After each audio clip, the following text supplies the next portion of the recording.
Hola, ¿qué tal? La semana anterior empezamos a hablar con el doctor Gabriel Carmona, profesor pedagogo de la Universidad de Granada en España, donde nos hizo una visión increíble del proceso escolar, del jardín, de las guarderías, de la educación infantil, de lo que significa ser maestro, docente, pedagogo. Y realmente hay una sensación de que o la educación cambia o cambia. Si queremos tener un mundo diferente, realmente tenemos que pasar por el sistema educativo. Y el doctor Gabriel nos estaba hablando de toda la sensación que la institución, cómo formaba personas para de pronto adaptarlas a un sistema, y el pedagogo, el educador, era una persona que repetía teorías. Y entonces, Gabriel, estábamos hablando de esto, de la parte de lo que hemos vivido, y ahora hablemos en este programa de lo que viene, de lo que aprendieron a través de esa experiencia. Y cuéntame cómo va a ser este proyecto que se llama Pedagogía Transpersonal. ¿Qué ofrecen ustedes de diferente? ¿Cómo van a trabajar? Sí, sí. A ver, el proyecto de pedagogía transpersonal surge como un constructo teórico, en principio. Haciendo una revisión de la teoría de la educación, encontramos que hay experiencias educativas que no se sitúan en su contexto adecuado.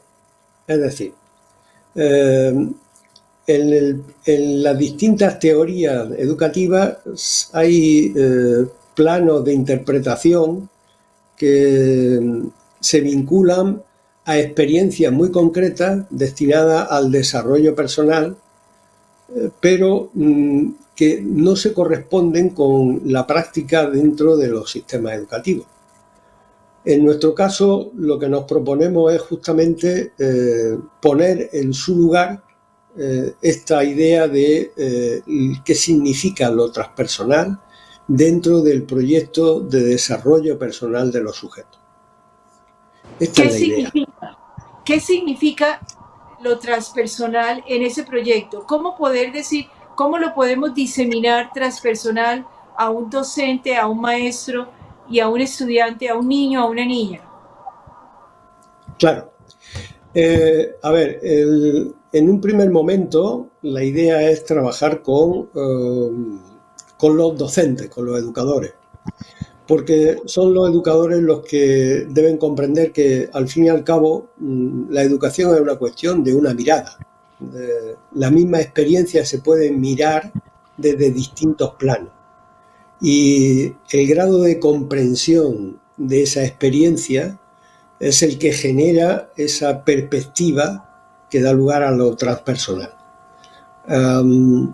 Cuando la mirada es la mirada de mecánica, por decir así, yo lo único que busco es transmitir un conocimiento para que alguien reproduzca algo, supone un modelo.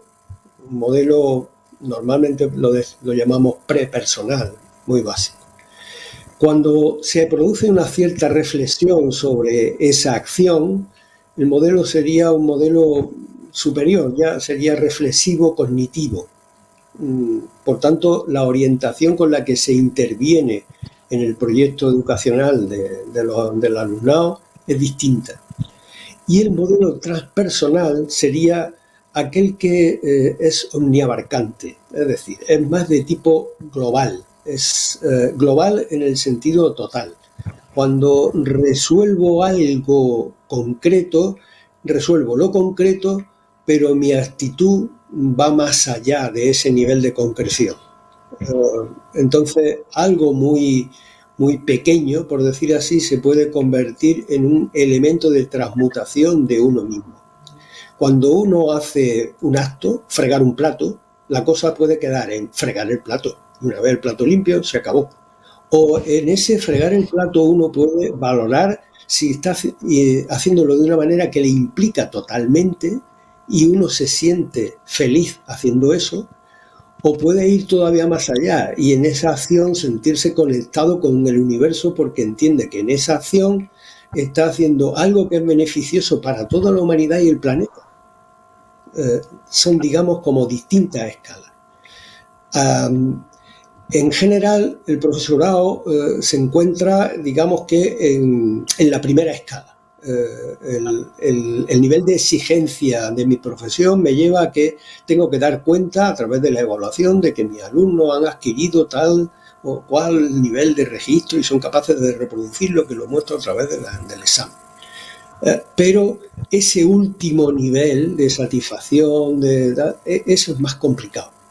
Entonces, nuestra inquietud surgió a partir de ver que el sistema educativo se queda prácticamente, o se diseñó en un primer momento, para ese primer nivel operativo. O sea, el obrero manual en la industria solo tenía que apretar tuerca y tornillo, como bien se ve en la película de Chaplin, Tiempos Modernos. Se pasa el sujeto todo el día apretando tuerca y tornillo, y lo que se pide es eso.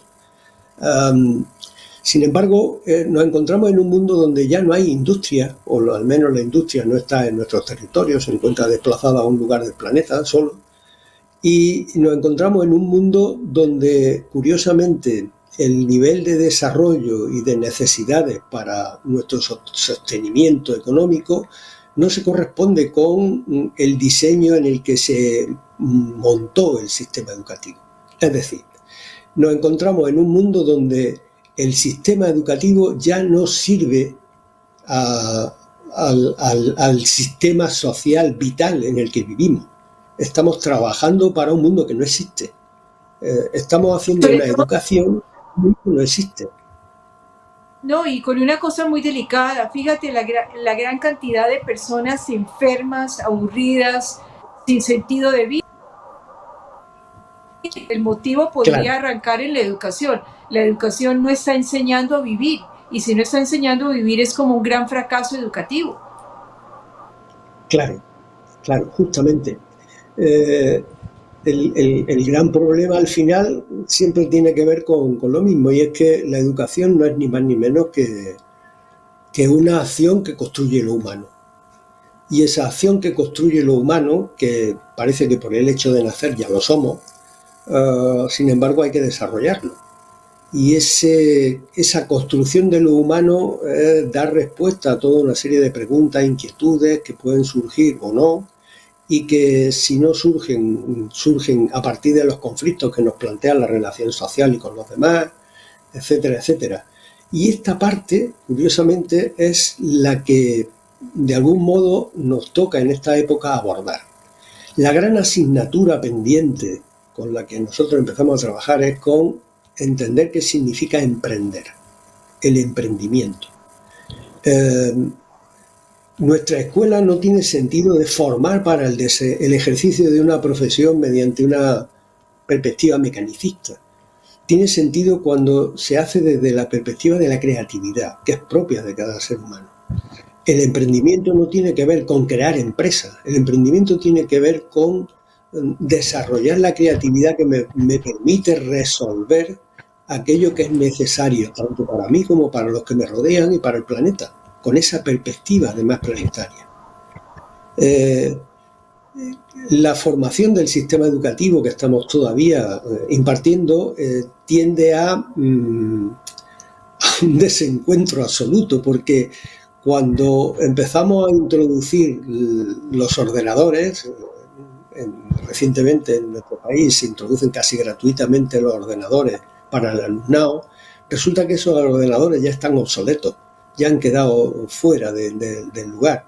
Quiere decir que nuestro sistema educativo sigue pensado para algo que en su momento fue muy estable. El libro de texto era el único material que había para aprender y era muy caro. Por tanto, el maestro tenía mucho sentido porque reproducía contenidos para los que para la población eran difíciles de adquirir.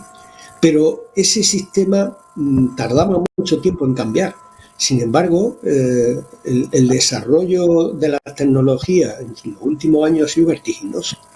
El mundo de nuestros padres era un mundo estable con relación al de sus padres, pero el mundo de mi padre con respecto al mío ya prácticamente no tiene nada que ver, y el del mío con respecto al de mi hijo sí que es verdad que ya es nada. O sea, los cambios se han ido produciendo de cientos de años, de pronto en 40 años, después en 20, en 10, y ahora de 5 en 5 ya cambia. Entonces el sistema educativo no puede convertirse en un espacio para formar a algo que en 5 años va a cambiar. Hay que intentar construir a partir de dotar a los sujetos de la posibilidad de autoconocerse para desarrollar eso que van descubriendo de sí mismo y que es útil para ellos y para el mundo. Esa sería un poco la idea. Ustedes en la Universidad de Granada ya tienen ese programa. Ahora lo va a colocar también en Colombia, la Universidad del Valle. Sí, esta es la idea. Nosotros en Granada estamos trabajando, digamos, en el inicio, porque, a ver, en el inicio vinculándolo a la universidad, porque sí que existe toda una clínica, un trabajo de tipo clínico que se hace con metodologías que están vinculadas tradicionalmente al orientalismo, que tienen que ver con mindfulness, con yoga, bueno, yo sé, un montón de cosas, pero están como más vinculados a la psicología, al desarrollo personal, como algo parejo a lo clínico, a la psicología psiquiatrizada, cosas de este estilo, algo similar. Incluso se puso de moda una cosa que se dio en llamar por acá autoayuda, literatura de autoayuda, etcétera, etcétera, todo vinculado en torno a este asunto del desarrollo personal. Pero lo educativo parece como que era algo ajeno, quedaba fuera. Y nuestro trabajo está justamente en incorporar desde la perspectiva académica y desde la teoría la educación, o mejor dicho, como uno de los propósitos de la educación, esto. Y no como hasta ahora de algún modo se ha centrado la educación en algo vinculado al sistema educativo, entendiendo por sistema educativo la visión, entre comillas, de servicio tradicional y público de construcción de la ciudadanía solo. Vamos a dejar allí, vamos a continuar después de comerciales.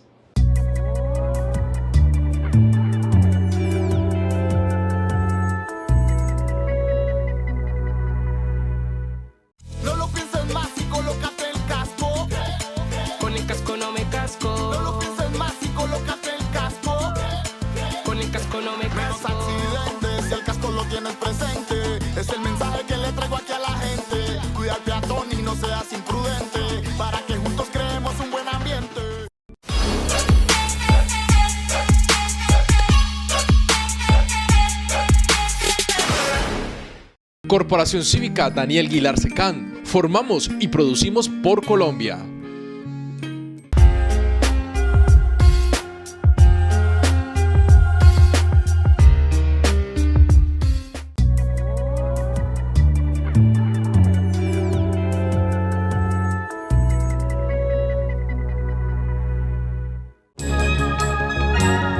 Entonces, este sistema educativo lo están enfocando hacia que el estudiante, primero el docente y luego el estudiante tenga un concepto de creatividad, de emprendimiento, que pueda darse él mismo la posibilidad de construir su mundo y un mundo para los que lo rodean en forma diferente. Sí, esta es la idea. A ver, en nuestro caso funcionamos como avanzadilla de algo que empezamos a intuir que emerge. La legislación, en nuestro caso, apoya este tipo de iniciativas porque es muy abierta. La legislación educativa en España se creó con una perspectiva de que durara muchísimo tiempo. Por tanto, es genérica y muy abierta. Permite la posibilidad de distintas experiencias, siempre que estén convenientemente justificadas.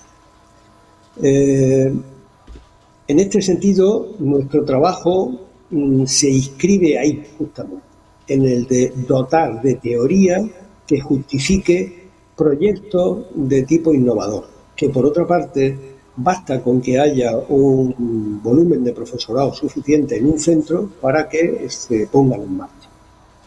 Es decir, el sistema educativo no impide este tipo, y ahí es donde nace nuestra esperanza.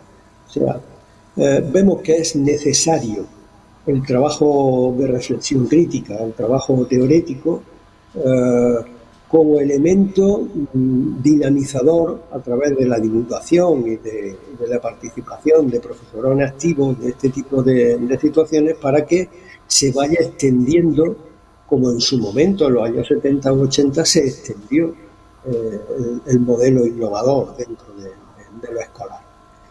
Que duda cabe que estos procesos son largos, los cambios históricos no se producen de un día para otro, pero la esperanza está ahí, en que no es una acción puntual, aislada y que se muere en ese aislamiento, sino que pueden ser acciones que generan seguimiento.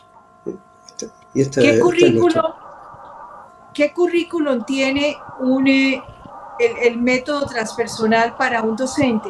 Emprendimiento me dice que es muy importante. ¿Qué otras áreas en ese currículum están allí, Gabriel? Sí, a ver, en principio hay una institución dentro del sistema educativo, que es el de formación de docentes, que tiene un capítulo de, digamos, autoformativo o de reconocimiento autoformativo. Se denomina estos centros de formación o centros especiales del profesorado. Es un espacio para reflexión y propuestas de trabajo entre el propio profesorado, donde se ponen en común su, entre comillas, día a día, por decir así, ¿verdad? Entonces, este es el espacio en el que nosotros intentamos entrar. Un espacio en el que el trabajo del educador sobre sí mismo, que sería el trabajo de desarrollo personal, permita entender que su desarrollo personal, en el caso de la profesión docente, están íntimamente vinculados a ese trabajo. La profesión no es algo ajeno al desarrollo personal, en este caso. Hay profesiones donde el desarrollo personal es totalmente independiente o bastante independiente, pero en el caso de la educación, tal como la entendemos como desarrollo personal, no es tan fácil desvincular una cosa de la otra. Y esto es lo que produce cierto nivel de conflictividad interna, de burnout, de profesor quemado. El síntoma más frecuente es el del profesor que se encuentra que está repitiendo continuamente y no sabe por qué y qué pasa. Y es bien fácil de entender. Yo me pongo en el lugar del maestro de primaria. El maestro de primaria, sobre todo el de primeras letras, que se decía aquí, de primero, de la educación general básica, que enseña prácticamente a leer y escribir. Hubo un tiempo en que era muy valorado porque en este país el 72% en los años 30 era analfabeto. Entonces enseñar a leer y escribir era algo muy prestigioso socialmente, bien valorado. Pero en la actualidad todo el mundo sabe leer y escribir. Por tanto, destinar a alguien a que su trabajo sea enseñar a leer y escribir puede llegar a ser algo como muy tedioso. Por tanto, requiere de un trabajo de reconocimiento de sí mismo, donde encuentre el valor de esa actividad de relación con un sujeto de esa edad y una orientación de hacia dónde conduce su acción y cómo. Y donde ya no sea una acción de tipo mecánica, de repetición de trazos, de líneas perfectas para conseguir hacer una caligrafía no sé cómo, y este tipo de cosas. Entonces, en esta línea es donde nosotros intentamos incorporar en el currículum este trabajo del educador sobre sí mismo, basado en el autoconocimiento, que conduce al desarrollo personal y a entender la situación de relación conflictiva en el aula con el alumnado y orientar la intervención desde esa perspectiva.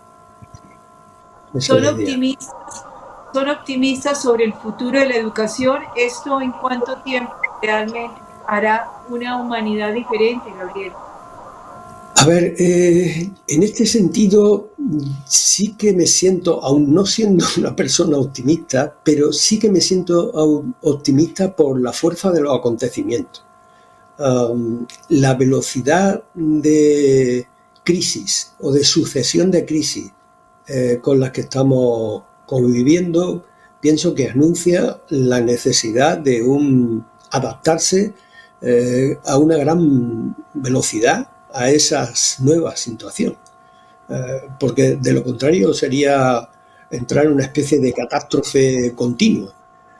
Y realmente sí que uno observa que cómo se van integrando y se van interiorizando prácticas que en tiempos parecerían casi imposibles y sin embargo hoy día se hace de manera bastante rápida y se adaptan de manera bastante rápida. La incorporación, por ejemplo, de la inteligencia artificial a los proyectos de la Universidad de Granada se ha convertido la Universidad de Granada en una universidad puntera a nivel mundial, con un reconocimiento mundial sobre este asunto, ¿no? Cómo se ha abandonado perspectivas de estudio experimental, por decir así, y se han integrado estas nuevas visiones de manera casi inmediata. Y no digamos entre el alumnado la misma idea, ¿no? Cada vez más aparece esta visión de carácter global. No sé, entiendo que hay mimbres como para tejer el cesto desde esta perspectiva que son esperanzadoras. Sí, sí. O sea que tendremos mejor humanidad, mejores seres humanos y mejor humanidad. Sí, yo entiendo que sí, sí. De hecho, de algún modo es el curso de la historia. O sea, recientemente comentaba con un compañero pues, los problemas del hambre del mundo y el desarrollo y no sé cuánto y tal, y le hacía caer en este asunto, ¿no? de cómo esas situaciones, aun dándose todavía, no es comparable con lo que pasaba hace 60 años. Siempre hay mejora y cambio en general. Tenemos que tener en cuenta que por naturaleza somos conservadores. Intentamos mantener nuestra zona de confort, aunque nos esté fastidiando la zona de confort. Nos mantenemos por conservadurismo, por no cambiar. Sin embargo, cuando la situación nos impulsa a cambiar y nos adaptamos, necesariamente afrontamos y salimos adelante. O sea que entiendo que sí que es posible el cambio. Sí, sí.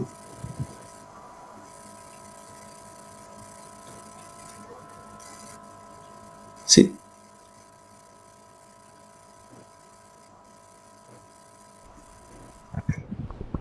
Doctora, ¿me escucha?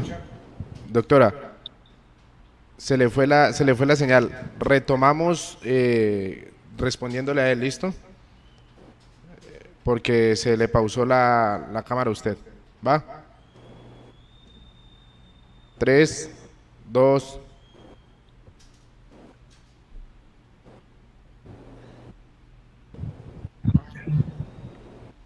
Habla, doctora.